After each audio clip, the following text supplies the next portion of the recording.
ఏపీలో 10వ తరగతి పబ్లిక్ పరీక్షల ఫలితాలు నేడు విడుదల కానున్నాయి. ఉదయం 11 గంటలకు పాఠశాల విద్యాశాఖ విడుదల చేయనుంది. ఈ మేరకు మంత్రి లోకేష్ బుధవారం ఎక్స్ లో వెల్లడించారు.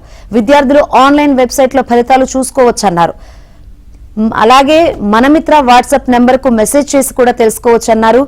లీప్ యాప్, డిజిలాకర్ లోనూ ఫలితాలు అందుబాటులో ఉంచుతారు. అలాగే పాఠశాల ప్రధానోపాధ్యాయుల లాగిన్లలో ఆయా పాఠశాల విద్యార్థుల ఫలితాలు తెలుసుకోవచ్చు. ఇక రెగ్యులర్, ప్రైవేటు విద్యార్థులు 6,38,000 మంది ఈ ఏడాది పరీక్షలకు దరఖాస్తు చేసుకోగా 6,03,000 మంది పరీక్షలు రాశారు.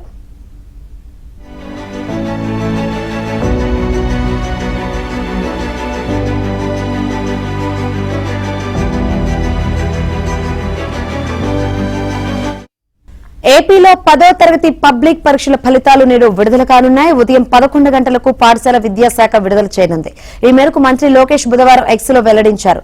విద్యార్థులు ఆన్లైన్ వెబ్సైట్ లో ఫలితాలు చూసుకోవచ్చన్నారు. అలాగే మనమిత్ర వాట్సాప్ నెంబర్ కు మెసేజ్ చేసి కూడా తెలుసుకోవచ్చన్నారు. లీప్ యాప్, డిజిలాకర్ లోనూ ఫలితాలు అందుబాటులో ఉంచుతారు. అలాగే పాఠశాల ప్రధానోపాధ్యాయుల లాగిన్లలో ఆయా పాఠశాల విద్యార్థుల ఫలితాలు తెలుసుకోవచ్చు. ఇక రెగ్యులర్, ప్రైవేటు విద్యార్థులు 6,38,000 మంది ఈ ఏడాది పరీక్షలకు దరఖాస్తు చేసుకోగా 6,03,000 మంది పరీక్షలు రాశారు.